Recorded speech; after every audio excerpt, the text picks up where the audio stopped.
L'histoire du peuple juif vous intéresse ? Retrouvez Liana Gurfinkel dans Un jour notre histoire sur Studio Kalita. C'est tous les matins pour découvrir ensemble les événements et les personnages qui ont fait notre histoire. Eliana, bonjour, Boker Tov. Boker Tov, Daniel. Merci d'avoir patienté. C'était dur, hein. Voilà, oui, alors j'en ai profité pour faire une chronique un peu plus longue. Ah non, plus courte aujourd'hui parce que nous sommes en retard. Et donc nous allons parler avec vous d'une grande figure du XXe siècle. Du XXe siècle, du judaïsme du XXe siècle. Il s'agit bien entendu de Simon Wiesenthal, dont c'est l'anniversaire aujourd'hui. Alors je vais commencer par le citer et cette citation, eh bien, elle représente, elle dit tout en fait. Il dit à son biographe Alan Levy en 1974 « Lorsque les Allemands sont arrivés dans ma ville en Galicie, la moitié de la population était juive, 150 000 juifs. Quand les Allemands sont partis, 500 étaient en vie. De nombreuses fois, j'ai pensé que toute chose dans la vie a un prix, donc rester en vie doit également avoir un prix.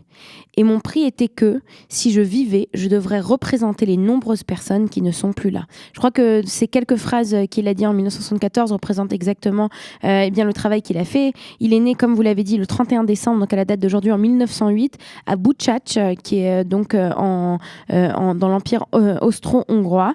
Et il va mourir le 20 septembre à Vienne. Alors, il va grandir à Lvov, qui est pas très loin. 20 septembre de quelle année ? 31 décembre 1908. Non, quelle année il est mort ? En 2005. Ah d'accord, ok. D'accord, ouais. D'accord. Il y a 12 ans. Il va s'intéresser vers l'architecture. Il faut savoir qu'à cette époque, eh bien, il y a un numerus clausus. Il ne peut pas rentrer à Lvov dans l'université. Il va donc étudier à Prague, en Tchécoslovaquie. Et c'est ainsi qu'il continue dans sa vie. Donc, il est architecte. Il épouse Tsila en 1936. Et voici quand, 3 ans plus tard, la Seconde Guerre mondiale éclate. Sa région va être d'abord annexée par les Soviétiques. Puis, cette annexion va être remplacée par l'occupation allemande à partir de juin 1941 et bien Simon Wiesenthal ainsi que d'autres juifs vont passer par un nombre très important de péripéties en passant par différents camps de la mort et voici qu'à la fin de la guerre le 5 mai 1945 Simon Wiesenthal est libéré du camp de Mauthausen par les troupes américaines.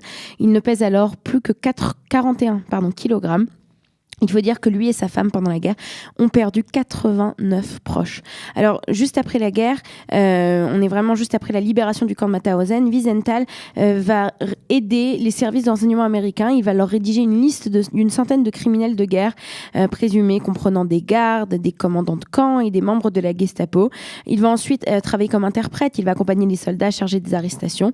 Et c'est en fait, quelque part, il va trouver cette nouvelle vocation où il va commencer à aider d'un côté les Américains et de l'autre côté les déportés qui sont encore en vie. Et il va aussi aider la Bricha, qui est le groupe clandestin qui organise l'immigration des Juifs rescapés vers la Palestine en fournissant bien entendu de faux papiers, des provisions, des moyens de transport. C'est ainsi qu'il va continuer toute sa vie. Il va être extrêmement connu pour avoir aidé à la capture d'Adolf Eichmann. C'est lui le premier qui décide de rester dans la région parce qu'il sait que la famille d'Adolf Eichmann n'habite pas très loin. Il en profite donc pour quelques années plus tard, quand le père d'Adolf Eichmann meurt, il va à l'enterrement, il prend des photos de la famille puisqu'on sait que le frère d'Adolf Eichmann lui ressemble et donc il transmet les photos au service secret israélien. Et c'est ainsi que le 11 mai 1960, Adolf Eichmann est capturé à Buenos Aires. Il faut dire que le lendemain du jour où Eichmann va arriver en détention en Israël, il va recevoir un télégramme de félicitations de la part du mémorial de Yad Vashem pour le remercier pour ses efforts. Si ce n'était que Adolf Eichmann, ce ne serait rien, mais il faut dire qu'il a été, il s'est occupé de beaucoup d'autres personnes, de Franz Stangl, qui était aussi le directeur du centre d'euthanasie et qui était aussi à la tête du camp de Sobibor et de celui de Treblinka. On peut dire qu'il est responsable de la mort de près de 9900 déportés. Il y a aussi Hermine Bronsteiner, qui était aussi une des gardiennes des camps de Majdanek et de Ravensbrück, où elle était connue pour être une femme sadique et cruelle.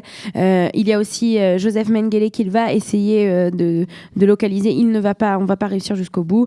Et beaucoup d'autres personnes. Il faut aussi rappeler parler, qu'il a fait aussi de grands scandales quand des personnalités politiques autrichiennes ou bien quand par exemple Bruno Kreisky devient chancelier autrichien en avril 1970, Wiesenthal fait remarquer à la presse que 4 membres de ce gouvernement avaient appartenu au parti nazi. Donc bien entendu un scandale s'ensuit. Aussi Kurt Waldheim qui va être nommé secrétaire général des Nations Unies en 1971 et Wiesenthal va rapporter et bien entendu il y aura tout un scandale autour puisque lui aussi avait fait partie du parti nazi pendant la guerre. Wiesenthal, quelque part, ne prendra jamais une véritable retraite. Il va vivre une vie qui sera un petit peu dangereuse. En 1982, des néo-nazis vont poser une bombe devant sa maison il va quand même faire un travail extraordinaire. Il va mourir donc en 2005 et il est enterré à Herzliya. Voilà, Daniel. Merci beaucoup, Eliana, de nous avoir rappelé l'histoire de cette grande figure qui était Simon Wiesenthal, le chasseur des nazis, le célèbre chasseur des nazis. Merci, Eliana Gurfinkel. Nous allons marquer une toute petite pause tout de suite après la revue de la presse et des médias. Vous aimez l'histoire juive ? Retrouvez Eliana Gurfinkel dans Un jour notre histoire sur Studio Kalita. C'est tous les matins pour découvrir ensemble les événements et les personnages qui ont fait notre histoire.